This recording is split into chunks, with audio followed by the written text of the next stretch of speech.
আরে তুমি এই গ্রামে আসার জন্য পাগল হয়ে গেছো না? এই গ্রামে রাস্তাঘাট ফেরি টেরি। ওইটা মা না? মা, মা, এদিকে আহো। তোরা আইসুস মা, ভালো আছিস? বাজান ভালো আছো বাজান? রাখেন, এতক্ষণ তো ভালোই আসছিলাম, এখন আপনারা দেখার পর তো আমি ভালো নাই, এক বিন্দু ভালো নাই।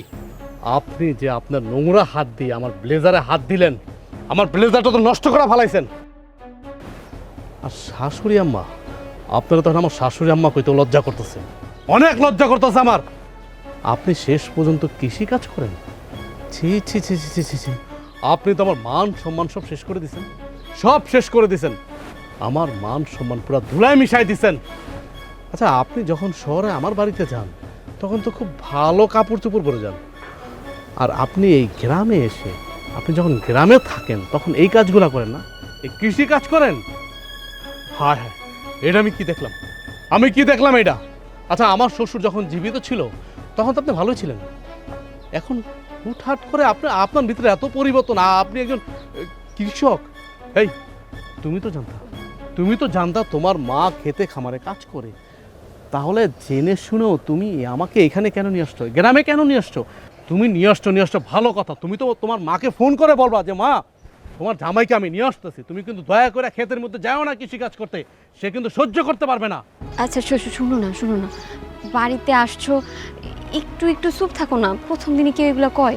আর তাছাড়া তুমি তো খুব ভালো করেই জানো আমার বাবা নাই, এই সংসারটা সম্পূর্ণ আমার মা চালায়। এই মানুষটাই খেতে কাজ করা ছাড়া আর কী কাম করবো কত? আমি তো শহরে থাকি, আমি না পারি আমার একটু সাহায্য করতে, না পারি কিছু টাকা পয়সা পাঠাইতে, তো সেই গ্রামে থেকে যা করে তাই তো অনেক। তুমি আমার লোক এরকম কথা কেউ না।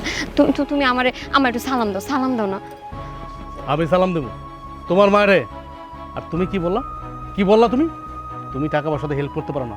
আর তোমার মা যে এত গরিব, এত মিসকিন, আমার তো জানা ছিল না। আমি তো শহরে যখন দেখেছি, যখন আমার বাড়িতে বেরোতে যায় তখন তো খুব ভালোভাবেই যায়, ভালো পোশাক আশাক পরে যায়, ভালো কাপড় পরে যায়। তুমি আমার থেকে নিতা আমার থেকে টাকা, বলতা যে আমাকে কিছু টাকা দাও, আমি বাড়িতে পাঠাবো। আমি কি না দিতাম? আইসা তোমার এই দুর্দিন দেখতে হইতো না। তোমার মা একজন কৃষক, তোমার মা খেতে কাজ করে, ছি ছি ছি ছি। এখন আমার আত্মীয় স্বজন, আমার ছোটো বোন একটু পরে চলে আসবে, আমার বোন জামাই চলে আসবে, আমার বাবাও আসবে, এসে যদি দেখে তোমার মার এই অবস্থা, তাহলে আমার মান সম্মানটা কোথায় যাবে? তোমার মান সম্মানটা কোথায় যাবে? একবার ভাবছো তুমি এগুলা? আচ্ছা, আমি বাড়ির মধ্যে গিয়া গোসল কইরা ভালো কাপড় পরুম নে। শুনছো তো, তুমি আর রাগারাগি করো না। মা এখন বাড়িতে গিয়া গোসল টোসল করে ভালো জামা কাপড় পরবো, আর এই কয়দিন আমি আমার কয়া দিব আমার যেন খেতে কাম না করে। আম্মা, তুমি কিন্তু সত্যি যেই কয়দিন আমরা এই বাড়িতে আছি তুমি খেতে কাম করো না। দেখতেছই তো আমার বড় লোক শ্বশুর বাড়ি। চল, আর রাগারাগি করো না, চলো। আপনার বাড়ির মধ্যে গিয়া গোসল করে নতুন কাপড় চোপড় পরলে কি আমি যেই জিনিসটা দেখছি এটা কি শুদ্ধ হইব? আজ অব্দি শুদ্ধ হইব? এটা কোনোদিনও শুদ্ধ হইব না। বাবাজি, যা কো অনের এই বাড়ির মধ্যে গিয়া কয়ো। গেরাম তো, আশপাশের মানুষ দেখলে মান সম্মান থাকবো না, আর তাছাড়া আমার মাইয়াটাও কষ্ট পাইতেছে। চলো বাড়ির মধ্যে চলো, আমি এটা নিতে। ধরে আপনি আমার এত দামি লাগেজটা ধরবেন, এটা দাম জানেন কত?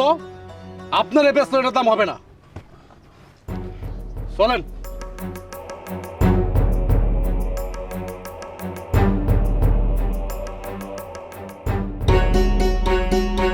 এই যে এইটা আমাকে বাড়ি।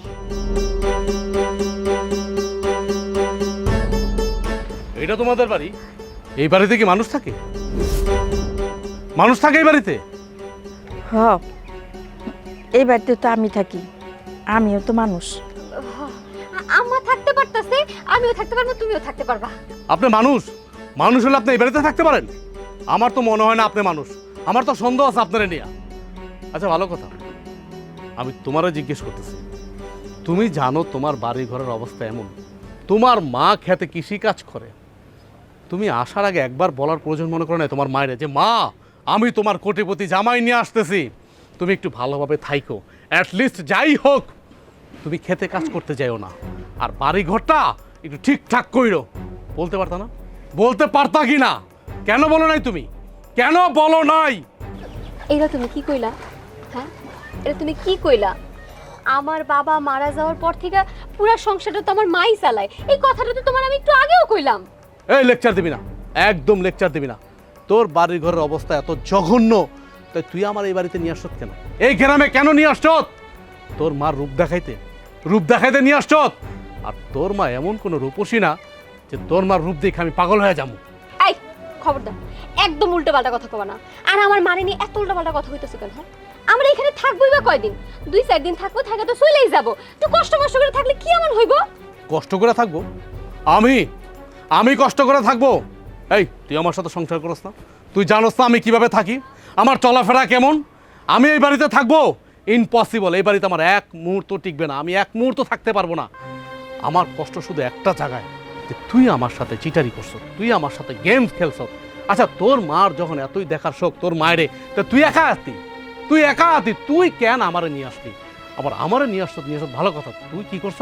আমার বাবারে বলছ, আমার ছোট বোনরে বলছ, আমার ছোট বোন জামাইরে বলছ যে বাড়িতে আসার জন্য। তুই তো জানতি তোর বাড়ি কেমন, আমি তো জানি না তোর বাড়ি কেমন। তুই জানা সত্ত্বেও কেন এই কাজটা করতে গেলি?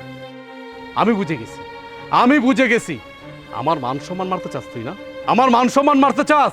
এই জন্য তুই আমার দল বাইন্দা ঢাকা থেকে আমার গোষ্ঠী গায়ে তুই সবাই নিয়ে আসতেছ। হ্যাঁ, আচ্ছা, আমার তোর ভালো লাগে না? আমার সাথে তোর সংসার করতে মন চায় না? তুই ডিরেক্ট বলে দিলেই তো পারতি। তুই এখানে নিয়ে এসে এত নাটক করার কি আছে এখানে? এটা নাটক করার? আমি তো মনে ছিলাম তোদের গ্রামে মনে হয় তোদের বড় টড় বাড়ি হবে, বা তোর মা আলিশান, কিন্তু ভালো পরিবেশে থাকে, একটু পটিপাটি থাকে। তোর মা যে এত বড় একটা ক্ষেত, আর তোদের বাড়ি ঘর যে এমন, আমার তো জানা ছিল না। আমি জানলে জীবন আমি আসতাম না এই বাড়িতে। আচ্ছা, হইছে, অনেক হইছে। এখন মাথাটা একটু ঠান্ডা করো, ঘরে চলো। আহো, ঘরে আহো। আমি যাব ঘরের ভিতরে? আমি না হয় গেলাম, কিন্তু আমার বাবা, আমার ছোট বোন, আমার বোন জামাই যে আসবে, তাদেরকে তুই কিভাবে ঠেকাবি কিভাবে? তারা কেমন সেটা তো তুই ভালো করে জানাস। আমি বুঝতেছি না আমি কি করব। আমার বাবা তো আমার মাইরেই ফালাইবো। তোমারে মন চাইতাছে। এখন আমি কি করব? আমার আব্বা আসবে, আমার ছোট বোন আসবে, আমার ছোট বোন জামাই আসবে। আমি না যেমন তেমন মানায় নিলাম, কিন্তু তারা তো মাইনা নিব না জীবনও। এখন আমি কি করব? আমার মাথায় কিছু ঢুকতেছে না। চলেন।